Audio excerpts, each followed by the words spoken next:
Hi, welcome to God Stories today. My name's Chris Thompson. You guys coming?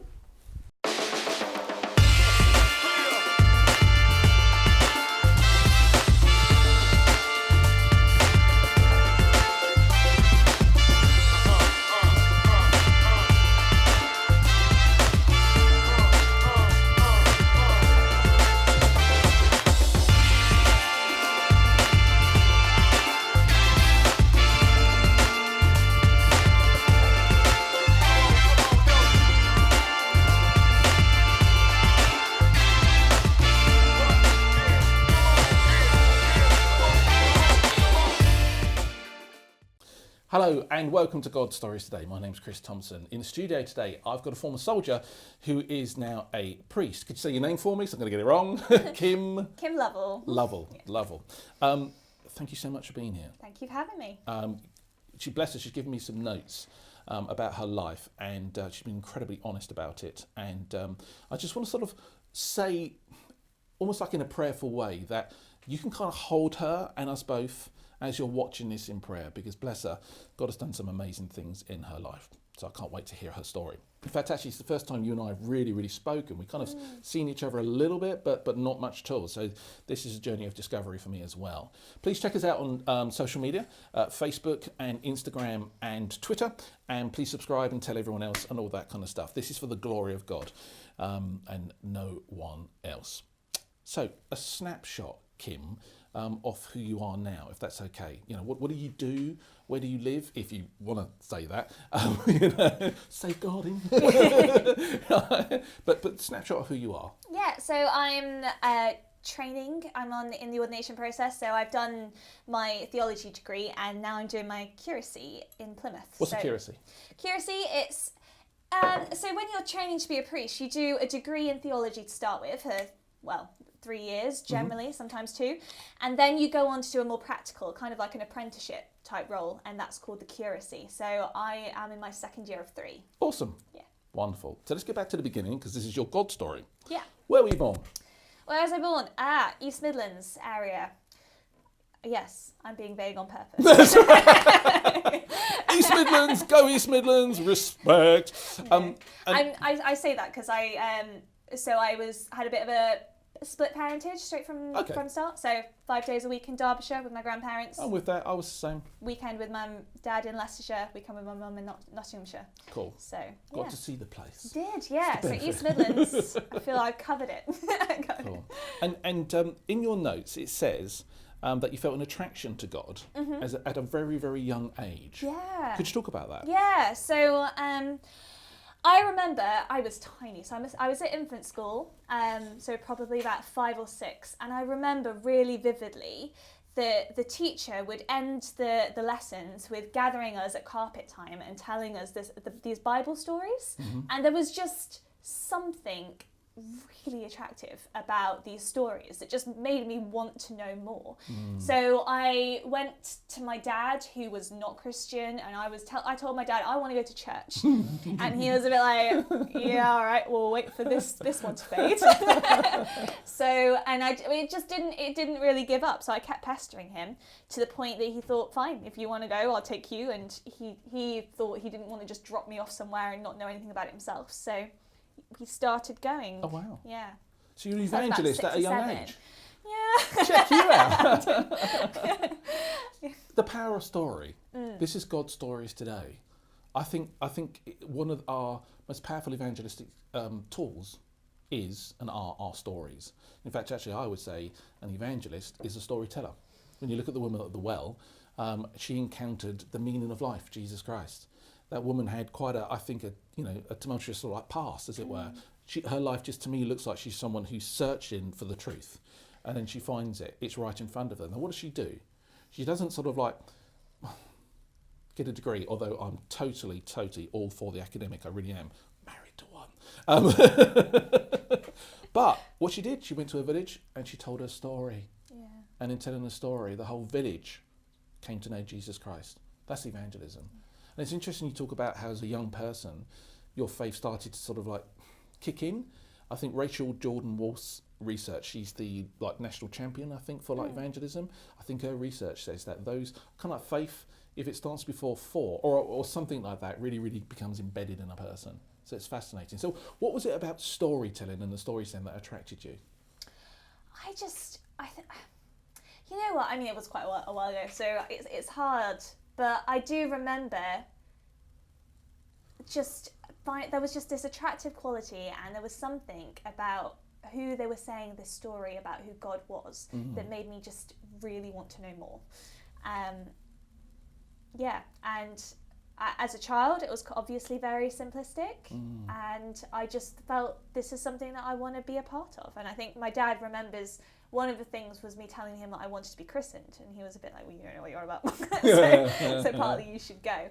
But there was there was just something within those stories that made me. I guess there was just this soul tug of wanting to find out more about who this God is. So what was your upbringing like then, in terms of God and in terms of your relationship with Him, and the key moments that have like forged your relationship with Him? So as much as I think I can go back and pinpoint that there was something, even from a young age, that attracted me to God. Growing up, my family life was a bit messy, and I wasn't particularly happy within it. So I felt like that almost ostracized me from a lot of when I went to church and I was coming across Christians. I felt like I couldn't fully be a part of it. And then I kind of almost did a 360.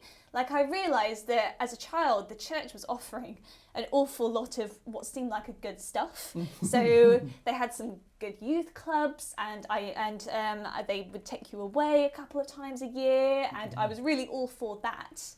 But I really do remember this sense of not feeling like I was, I guess, good enough to be fully part of that. And so I remember being part of the youth group, and I felt like if I can't fully be in it, then I'm going to try and cause as much havoc as I can. And I remember I would go to these youth groups and I would try to come up with the most difficult questions that I possibly could. And just, it was my mission to make those youth leaders squirm as much as possible. In fact, they nicknamed me, I think in a loving way, the Menace. And Kim now, the Menace. Yeah. And now that I'm ordained, I feel like, right back at you. I have so much sympathy for those youth leaders. I don't want you to go into anything you don't want to go into. So what I want to do is almost sort of say it through me, and you can just nod. Yeah. When I was in my teenage years, I was growing up on the streets of South London. I had still have the most incredible, loving mother anyone could ever ask for. But the rest of my family wasn't what you might call together. Thinking of delicate words. But growing up on the streets of South London, I learnt an awful lot, common sense, had to fight, had to look after myself. I've seen all forms of human behaviour. But then when I started to sort of like feel God knocking on the door to my life, and then I started engaging with church and so forth, I also, even though the people I was encountering were full of love, and when I later learned they were just the same as me and felt almost the same as me, I didn't feel good enough. Yeah. I just felt like I was a street kid. I was like scummy. Yeah. And I didn't fit in that sort of context. Yeah. I mean, I think you hit the nail on the head. Slightly different backgrounds, but there was that sense of, there was something deeply attractive about these people. Like, they seemed to just be accepting. They seemed to want to have me around, and that was so deeply attractive. But coming from a slightly rough and rocky road, there was this sense of, you felt like I couldn't fully be in and integrated and part of it. Right. But yeah, I think it's all about seeds, isn't it? Yes. And those seeds that those people planted are probably absolutely vital for me to being where I am now. Yeah. And I don't know, but I think some of those people, like the teacher that used to say Bible stories, they have no idea just what good they've done, but they have done humongous amounts. Can I tell you a quick story? Yeah. I walked into, when I had my conversion experience at the age of 21, I'm getting quite teary. Wow. At 21 years old, street kid. It's funny, before I tell you the story, I want to say this. When I was a street kid, I wanted to not be a street kid, and I wanted to get away from that as far and as fast as I could. Now I'm not a street kid, and I'm doing what I'm doing. I value that experience such that even though I don't want to go back to it, it's the thing that actually makes me able to do what I'm doing now, because it's given me that lens onto humanity and a sense of entrepreneurship that I don't think I would have had. So I just want to caveat that. Anyway, I felt like you did. This is your interview, by the way. I felt like you, but I just don't want you to go into too much that you don't want to, so I'm sort of putting it on me. I felt like you did, and I went to All Saints New Cross. I said to God, it was 2 years after my conversion experience, it was just him and me. And I said to God, I feel like you're asking me to go to church. That feels weird. I don't want to go to church, but you're asking me to go, so I better go. I only knew 2 churches at the time. One that I used to go to as a school kid, and this was one that I was baptised in, All Saints New Cross. He said to me, go to All Saints New Cross, it will be amazing. I got on the number 36 bus and I went all the way to New Cross from Camberwell. And I got off and I went straight into the church, and this dear old lady, whose name I think was called Bessie, she had a bit of a breathing problem. I heard her before I saw her. It was like, and she came towards me. And this dear old lady just came to me and she sort of tapped me on the shoulder. And she had this kind of third eye. She kind of saw me straight away. And I think she appreciated from the get-go that I felt not like I fitted in, that I was a street kid. There was something about it. She just got me almost instantly. And she just took me under her wing. And I said to her, I'm really hungry to learn about Jesus Christ. So where do people sit if they want a good seat? And she said, well, anywhere you like. I said, can I sit at the front? And she looked at me and went, you want to sit at the front? I said, yeah, I want to sit at the front. She just walked me right to the front of the pit and she sat next to me. That was really brave. That was really brave. So that advocate, that angel of mercy, bless her heart, who's probably now with the angels, she was the person who took me under her wing and took this scummy street kid who didn't feel pure, who didn't feel worthy, who didn't feel connected, and into the church. And I just wanted to say that we do belong, and Jesus didn't come to save anything other than sinners. Yeah. Yeah? There's a question in there somewhere. And I kind of almost just saying, does that resonate with you? Or have you journeyed with the feelings of that season of your life now so that they don't hang over you too much? Oh yeah, I think definitely. But I think you're right in the sense that it's such a journey. And, and that just looking back in hindsight, God has been so good, and he's put so many people in my life that has took me from A to B, and it takes a lot of processing, and where you are then, if only you knew where you could be. Absolutely. Then it would, yeah. So I guess if there is anyone who feels that they don't feel like they fit in, they need to know that there is hope, and they do. And they'll get there. Moving on. Yes. Wait for it. You joined the army. I did. How old were you when you joined the army? 17. 17? So, I tried when I was 16. Tell me about that. What was the journey towards joining the army? I think, again, it was a get-out-of-home quick scheme. Oh, right. Cool. Yeah. As you do. Yeah. But I say that. I think it would always have been an option. Mm-hmm. But it was... I've always been a bit of a tomboy. Okay. Yeah. And I've always wanted to be, I've always felt a bit adventurous, loved doing new experiences, that kind of thing. So the combination of turning 16 and it's like, what can I do? And I wanted to get out of this enclosed environment of the small town that I was currently living in. It seemed like a great option. So away I went. I don't know. I have no idea the process. I was actually born in an army camp. Oh, right. So the British forces and so forth were all around me as I was growing up, and I have the deepest respect for them and admiration. I really do. In fact, I almost became a padre. However, I've no idea what the process is to actually sort of join the army. Do you literally just go into a recruitment office, sign on a dotted line, and then from that moment onwards, you are a soldier? It's a bit longer than that. And I think also when you're under 18, it's a slightly more in-depth process. Okay. You go in and you obviously talk to people, and then you have to go through a couple of assessments, medicals, things like that. You go away for a weekend and they test you physically, again, medically. What was that like? Did you have to eat worms? No, no. Otherwise, I would have been out on my ear before I even started. Rats or anything like that. I've seen Bear Girls. No. I mean, it's not as intimidating. I mean, they try to intimidate you at the same time, but it's they're basically looking that you can run far enough, that you can like carry things. How long was far enough? So the first one is your annual fitness test is 1.5 miles. Oh, so okay. it's not. I could do that. Far. Yeah, you could do that. I mean, what they don't tell you is this is the annual fitness test, but the other tests they try to do really hard, so your fitness test is easy. So it gets lure you in. So you passed all that seemingly. And then suddenly you're in the army.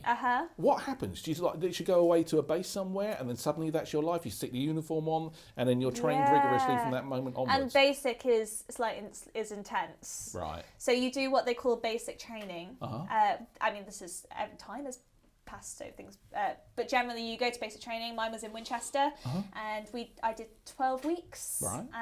And you just get drilled learning everything. So you do physical, swimming test, learn how to shoot, how to do the kind of army maneuvers. You go out on exercise, you're sleeping in the field. Awesome. People attack you. You know, when Sounds I say like people attack you, I mean as in like a squad formation, not just people jumping out in bushes. But, yeah, so you're going through the drills, and it's really intense. It's long days. Yeah. A part of that is the whole kind of upkeep. So I've spent ages brassoing pipes to kind of make them shine like perfection, and make sure your kit is all pristine. And I used to watch my dad doing that. He was in the army. Desperately trying to see your face in your boots. And a part of basic is it's so intense because they're trying to drop the things that you think you know, and just so that you listen to orders, really. So strip you back so you start again. That sort of thing. Exactly. Yeah. What was the thing you liked the most and hated the most? I was reasonably fit, so I quite enjoyed the physical elements. Shooting, I was quite good at long distance. My short distance was abysmal. I would have thought it was the other way around. But I was a bit long in. I know, but you have to go through all these different manoeuvres, so I'd always be struggling trying to get. So what kind of things did you shoot? I mean, not targets, as it were, but like weaponry. So in basic, you always have the standards. Bazooka. No. No? I have done more, like also being female in the army and being a medic, where at the time I was often attached to all male troops. They would often let me do the fun stuff like bridge demolitions and firing mortars. And do you want to fire the tank? Yes, I do. You've got to fire a tank. Yeah. That is so cool. Yeah, and even going into Iraq, they invited me into the cockpit and said, "Do you want to sit?" And Really? so, yeah. So I'm so jealous. So there's a lot of So actual basic training though is just a standard. Semi-automatic. So after the 12-week basic training, then you go to do what is called a trades training. And yours was medic by the looks of it. Yes, yeah. Which is not, because people think when you say medic they mean doctor or something. It's basic first aid, like the army equivalent of a paramedic. Okay, but I guess major trauma stuff, like because you can repair stuff. Yeah, I mean they call it a CMT, a combat medical technician. Okay. And it's a lot more flexible. So when I was in Iraq, most of the time I was just out on patrol with the infantry in case something happens. Then you're there. But you could also be in ambulances. You can work in med centres. You assist the doctors and the nurses in hospitals. So it's quite a varied role, but it's kind of the first tier of medicine. No day sounds like it was going to be boring. It sounds like, incredible. You say that. The army is actually quite boring. Really? Yeah. Be the best. I mean, on a day-to-day, so you have these incredible experiences, like I was saying, which is just really fun. But then often there is so much manpower. What do they do with you on a day-to-day basis? And a lot of it is equipment checks and things like that. So it's part of the reason why I got out. God. So you went on tour in Afghanistan, is that the right language? Iraq, not Afghan. Sorry. Yeah. And what was that like? Tell me about what it was like literally getting on a plane. Like, Yeah. I mean, was it Brize-Norton you went from or something like that? Yeah, I think, was it Bryce? I think, no, I don't think I came. I was in Germany at the time, so I was based in Germany. Okay. And you got your orders to go out to... Yeah, and we all went, so they, because it's obviously such a large scale thing, you go en masse. So it was all of my squadron that went with me. So there was this sense of, you're just all doing this together, really. We all went to the military aircraft and flew together. And what was it like when you landed? And you know what it's like when you go on holiday and you get out on the Mediterranean if you're going there, or the Caribbean if you can afford it, heat hits you. Yeah. You know, but you're expecting to have a tequila when you get to your hotel. Yeah. For you, it's like the heat or whatever it was, and then suddenly you're in this military base. The other thing is that you don't go straight into Iraq. So they have what they call acclimatization. Oh, okay. So you get dropped off. We got dropped off in Kuwait, and because it's such different conditions, they don't want to just drop you off straight away. So you go there, and a lot of it for a couple of weeks is to do with phys. You just walk, and but for the first phys exercise, they're like, we're just going to walk you around. So you're your body is getting used to this. It's very civilised. Let's go for a walk. Yeah, British go Army. for a walk, and then you do it with the body armour, and then until you're not kind of hard hammering it straight away. So there you are. Then you're in your base. All that acclimatisation has happened. What's it like going out on patrols? I mean, it is slightly nerve-wracking. Go out there. Nerve-wracking. Yeah, and I always felt a little bit, because I was the person that was attached to a group of people that I didn't know. So I would be attached to the infantry and they would go out and patrol. And there was a part of me that thought, if something happens and we have to run, are they going to remember me? Oh, yeah. That's me. Who are we missing? The medic. But actually, I was really looked after by the guys. I think, again, being a girl, part of it is, I don't know whether the guys were quite protective over me most of the time. Cool. And nice to know. Yeah, sometimes a bit too protective, but sometimes they needed it because... Did you have any hairy moments whilst being out on patrol? Yeah, a couple. I'm not sure you're allowed to talk about it. I have no idea, but obviously we want to know. Yeah, I mean, things that probably... So Did you get shot at? There was one incident, yeah, but that incident actually wasn't too scary because we got shot at and then we got into the vehicles and drove away because our vehicles were bulletproof. There were a couple of hairy moments at different points, and they have IEDs, which was probably the biggest thing. Yeah. But I mean, actually, I personally think that my tour, I got out a lot and I saw a lot, but actually I was very fortunate because I didn't have that many casualties. Do you have any pics of your time in the services, especially in that sort of, because I'd love to show the viewers if you've got any. Oh, I don't even know that I do. I've had a bit of, I'm a bit of a technical. No worries. So, sorry. Yeah. It's going to go live, but we can't.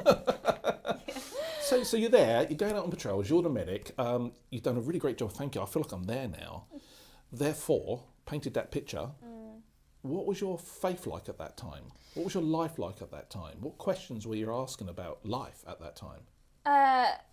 So up to this point, I'd said that I'd had this attraction to Christianity, but I felt like I couldn't be part of it. So then joining the army, it just... basically Christianity kind of went out the window, and it is probably no huge surprise to anyone, but there is a huge drinking culture within the army, and particularly being based out in Germany where the bars are open all day, I just kind of threw myself a little bit into that lifestyle of drinking, and and I would say I was really not in a Christian place at all. And then when I was going to Iraq, there was just several different things that were happening in my life, which, that was meaning that alongside actually being out in Iraq and being in that environment, which was obviously quite pressurised, there were several personal factors which just meant that things were getting really quite bad. Okay. And mentally, I was really quite struggling. Right. When you get to this point where I think I had quite a bit of an attitude and I wanted to feel like I was quite hard. So coming from an upbringing which wasn't great, I was like, I almost wore that as a badge of pride. Okay. Like, you can't touch me. I've been through this. Yeah. But then another thing adds to it, and then all of a sudden it felt as if it was this literal weight.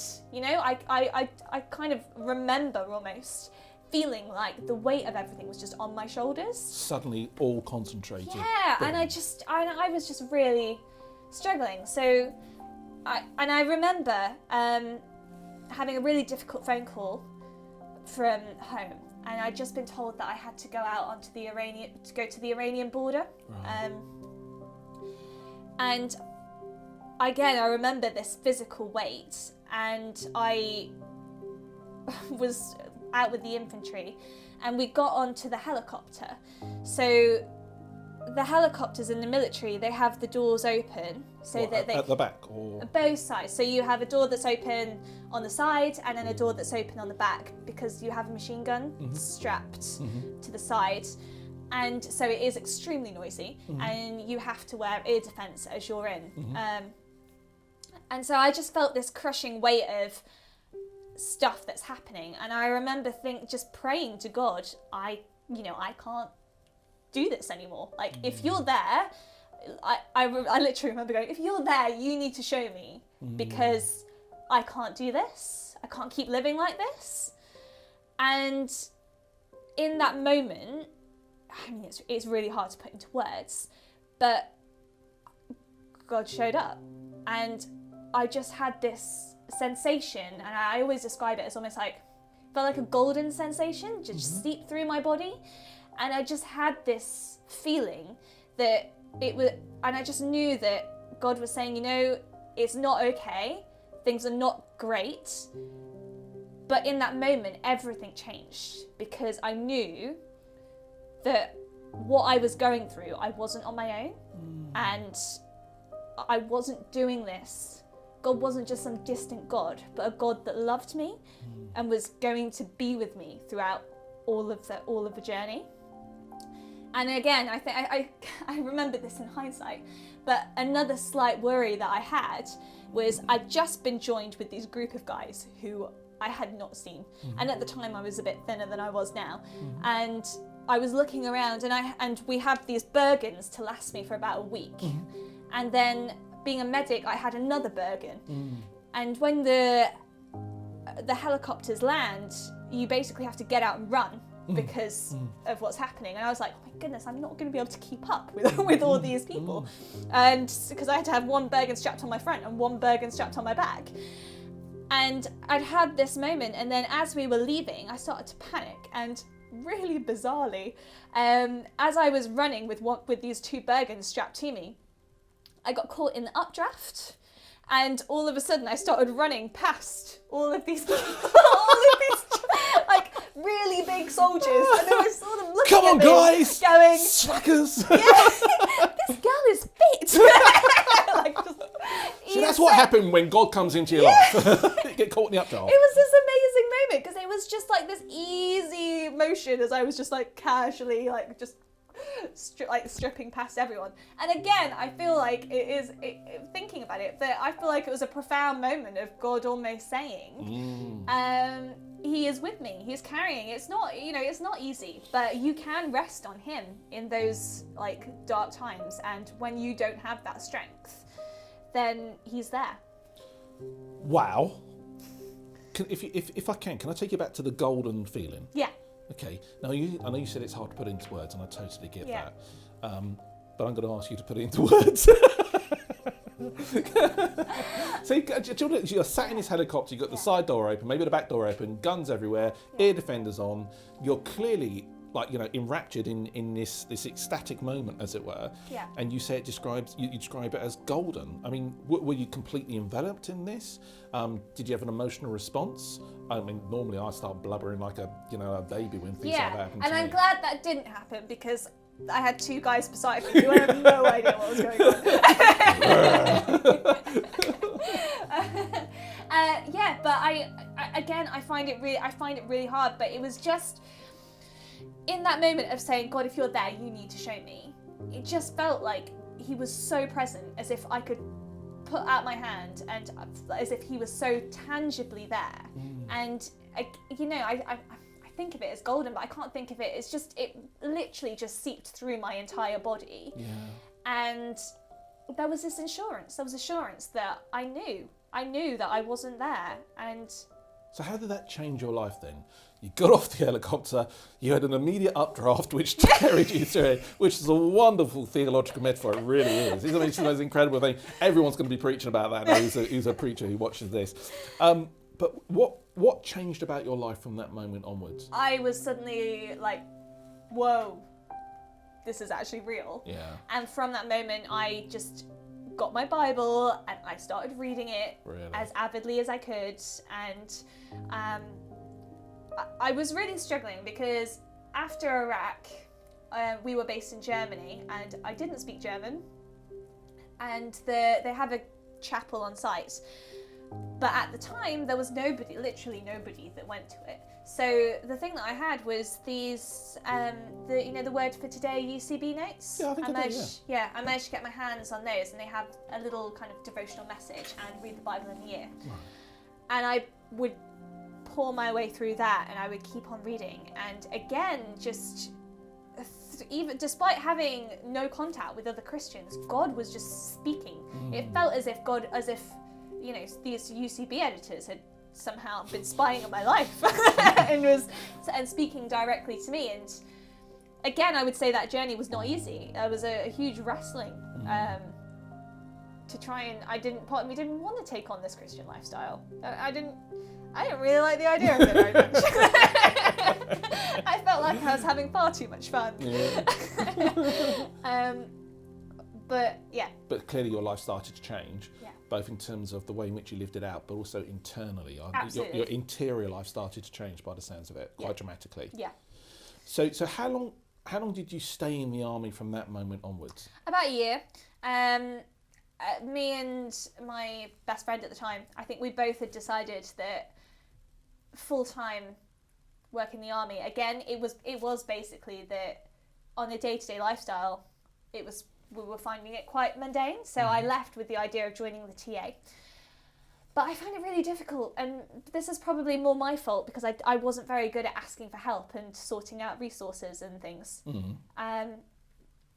But I was just struggling to find like job interviews and how would it tally with being in Germany and getting out, and I didn't really feel like I could go back to home to live and to start somewhere and find something. So the solution for me was, well, maybe I can find some sort of community experience, because the shift from being a soldier to suddenly a civilian I felt would be quite extreme. Yeah, I'm sure. And I came across a Christian community called Lee Abbey. I was just going to say, in your notes, you probably noticed that I glanced down because I thought, you had like quite an encounter with God again at Lee Abbey. Oh yeah, lots of encounters with God at Lee Abbey. Talk about that. Because clearly that's the next phase. What happened? Yeah. So Lee Abbey opened up really beautifully. I just was really struggling trying to find somewhere to go, and I phoned them and they said, yeah, come. And I was like, well, when do you want me to come? And they're like, whenever. So off I went, and I just felt like I started praying, what do I do? And I just felt God say, just focus on me. So a Christian community seemed like a good place to do that. Yep. So I went there and I spent a year. There's an activity centre attached to it, so I was an activity instructor. And then they offered me the position of the deputy manager at that time. They were bringing the Beacon Activity Centre and the youth together. So yeah, that's what I did. Stayed for 4 years, and shortly after becoming a Christian, I'd had this niggle about becoming ordained in church leadership. And it was there that I started to kind of discern my calling. So you developed the niggle? Yeah, well, it just kept on getting... It started pretty much as soon as I became a Christian, and I felt like this is stupid, you know? You haven't been to church in so long.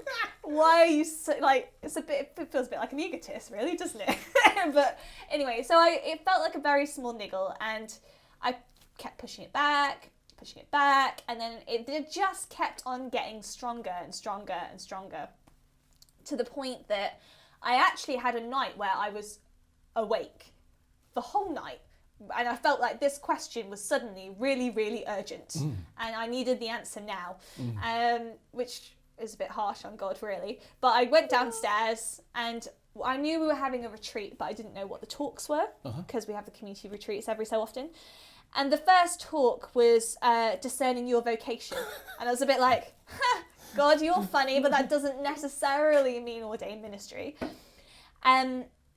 I mentioned that I went on to be the deputy manager. At this point, the position was empty. And my boss said, Kim, have you considered this? We think you'd be fantastic. And the warden of Lee Abbey walked past me and said, you know what? I've never had you pegged for youth ministry. I've always thought you'd be brilliant as a vicar, as an ordinand. And I was a bit like, You asked! Yeah. In your face! Yeah. And there've just been several moments of this call to ordination where I, like a petulant toddler, have kind of like had a bit of a paddy and thought, God, I can't do this. I know this isn't right. And God has been really quite gracious at putting me back on the right track again. So the moments when you thought you couldn't do it, Yeah. Generally, why was that? I think I think my biggest problem is confidence in myself. I just, I hadn't done further education. I'd left and joined the army, and we've talked about background. That probably played a bit of a part into it. I think there's some things that I'm quite confident in, but the idea of church leadership just made me feel like I wasn't capable, that I couldn't do it. And so I think those prods were definitely what God knew that I needed to hear. You're probably going to be a bishop now. No. Watch this space. No.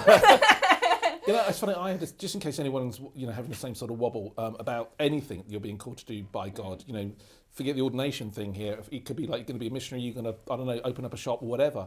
But I remember when I was going forward for ministry, I had a real wobble about whether or not I was, if you like, worthy. And this dear old vicar, he brought me into some vestry office thing in the church, and he showed me in the Bible who Jesus called to be his followers. And I fitted perfectly, fishermen and other such people. And so I thought, okay, well, if he's called those, you can call a street kid. And it's when you realise actually that it's not about you, and you're not ever going to be good enough. And when you think about the role of what they expect from someone to be a church leader, you're meant to be able to do business decisions, you're pastoral, a gifted speaker, Absolutely. Probably great with kids. Nobody is going to fit that bill. And actually, sometimes it's in our frailty that God shines out the most powerful. Absolutely. So, couldn't agree more. Yeah.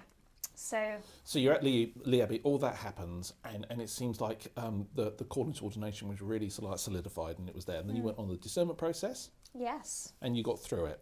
I did. Well done, you. Thanks. and now you're training to be a vicar. You're in your apprenticeship, as it were.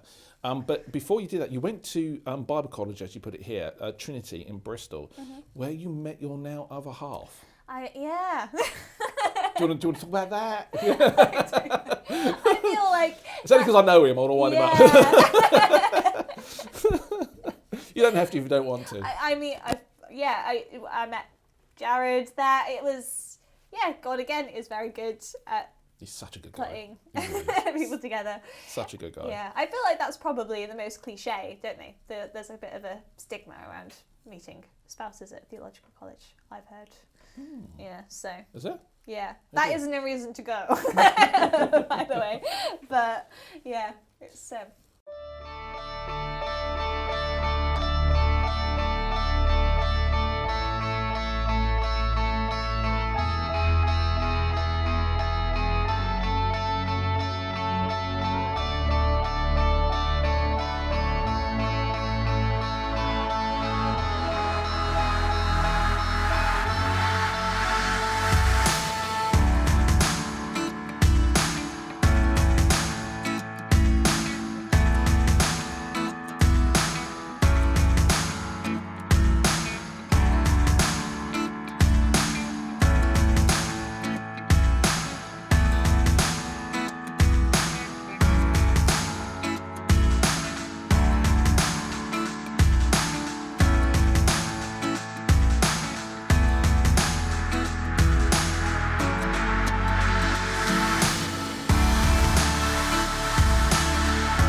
what would you say, now that you're a trainee vicar and you've had the amazing experiences that you've had, to anyone out there who perhaps is thinking, well, how do I find God? How do I sort of open myself up, my life, in the way that Kim has just described? What would you say, words of wisdom, with someone who's been there, done it and seen it, to anyone out there? I know it's a big question, I know that's a tough one, but any pearls of wisdom would be brilliant. I think the key is being open. I think the trouble that I think I hit across previously before becoming a Christian was that the problem is when you assume that you know what God is like or what he should answer. And I think one of the things that I realised when I had that moment was that I just have no idea who this God is. And it was when I left all of my aspersions at the door and I just laid myself bare, I realised that the God that I came into contact with wasn't something that I was expecting, but actually he was more profoundly beautiful and he was deeper and he was, he is more than we can possibly fathom. And it's glorious, but actually I needed to be in a place where I can just open myself up and allow myself to try to experience. So not to think, God, if you're really there, answer this prayer, or God, should be like this. Just give it a go, open yourself up and open your eyes to the unexpected. I love the fact that you delved into what God is like, because I think before I became a Christian, a lot of people out there think that God's some sort of policeman in the sky or variations of that sort of stuff. Then when you encounter God, it's like, I didn't know he was like this. It's just like completely different. All right. It's just like he's releasing rather than imprisoning. He's like fun rather than boring. It's just like, wow. Who's Jesus? I was just gonna say, you go to Jesus, don't you? Like, if you wanna find God, then the first place to look is the Gospels, because Jesus is this is how we see God in the flesh, and in that we see someone who is compassionate, who has a love for the lost, who was fun, who went to parties, who at the same time was annoyed when people were, was objectifying people or putting them into positions they shouldn't be. If you ever have any question, if you really want to find out who God is, go to Jesus, and there you find a God that loved the world so much that he gave up everything. Big question, therefore, but also not in one sense. What's the good news? The good news? Yeah. You want that? That's a small question. That's fine. The good news is that we have a God that created the world and is constantly saying yes to it, and that you have a choice to come to him, and he has done everything in his power to welcome you, everyone, home. And there is a lot more detail to that question. No worries. But I think, that's the good enough. news is Jesus himself. So. Do you feel good enough now? Yeah. I mean, that is the glorious message about Christianity, isn't it? It's the fact that, it's not about me. It's not about what I've done. It's not about what I've not done. It's about Jesus, and God loved me and the world and you so much that he thought that it was worth it to die on the cross. Like, that is such a huge message that I think, to be honest, I'm still probably processing. I'm still trying to get into the deep fibre of my being and core. But it is beautiful. Like, if God thinks that you're good enough to die for, then I better try and take that more on board. Amen. Yeah. Amen. Thank you for that. The future. You're a curate now. You're in your apprenticeship. Any sense from God as to where you think he might be sort of pointing you to the future? I mean, who knows? God has brought me on this slightly crazy journey, and I think if I had any idea that I'd be here, I don't know how I'd react to it 10 years ago. I don't know. I working, hopefully sharing this amazing message.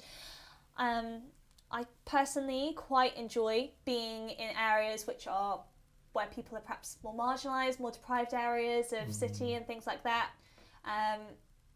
Because, I just feel like for me, that's a place where I can flourish and I can, again, share that message that you are worth it and that God loves the downtrodden.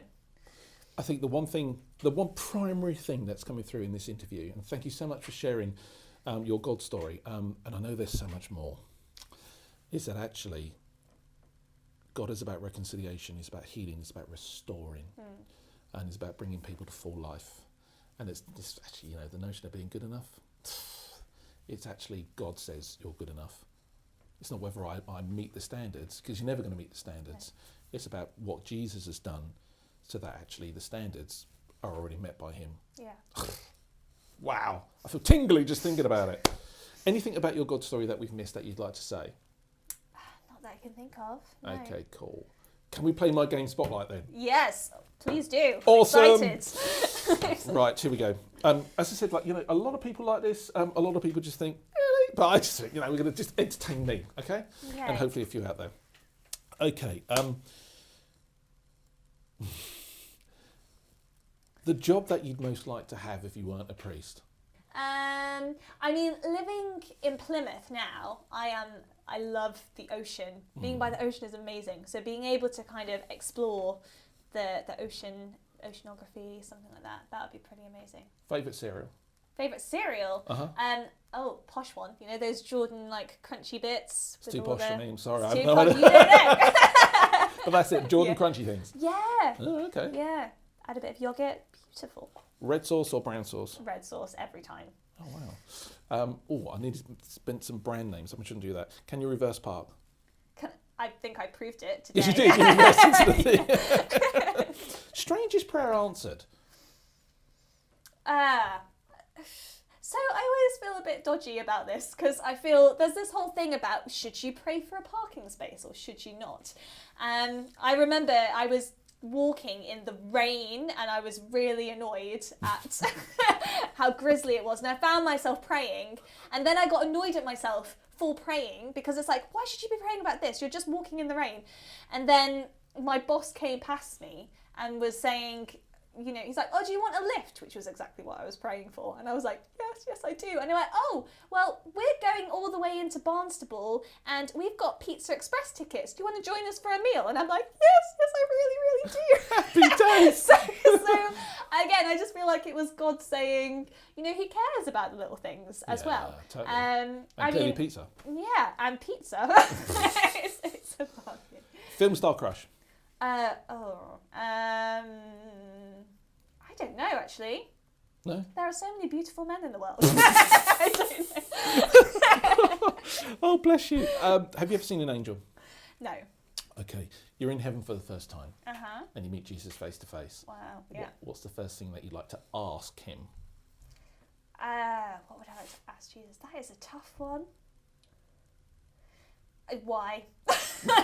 Well, I don't know. Why? Why? I don't know. I feel like everything, the big just, why. Yeah, if I just say a word, then maybe he'll give me a fuller and better thing that I'm looking for. I don't know. You're in heaven for the first time and you meet Jesus face to face. What's the first thing that you'd like him to say to you? I am always in awe of the moment that when Jesus rises from the empty tomb and he sees Mary and he calls her by her name. And I just think, isn't that amazing? So just having Jesus be like saying your name and welcoming you in, I just think I don't think I can get past that. Just the beauty of God knowing my name and that he loves me. So you're in heaven for the first time. Who's the first family member you'd like to see? Oh, my nan. No. Yeah, she brought me up. She was amazing. Yeah. Yeah. Bless her. Okay. Kim, you've been amazing. Thank you so much. There seems to be a wonderful sort of organic development, almost from the outset, of interviewees praying us out. Mm-hmm. And perhaps you might, as you do, have the viewers in mind. Sure. Especially if anyone's really resonates with your story, that sort of stuff. So, firstly, as I said, thank you for sharing your God story, and may it bless so many people who are celebrating, but equally maybe not so celebrating in life. Would you pray us out? Absolutely, love to.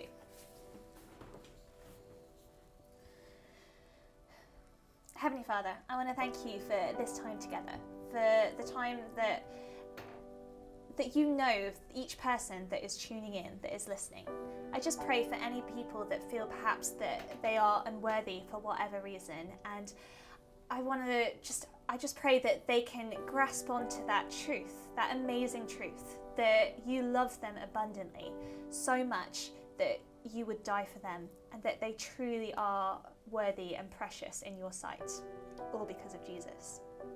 And I want to thank you, Lord, for this idea of God stories, that you are a God who is stupendous and magnificent, and yet you invite us in to play a part of this grand narrative, that you care about what we do from the mundane to the monumental.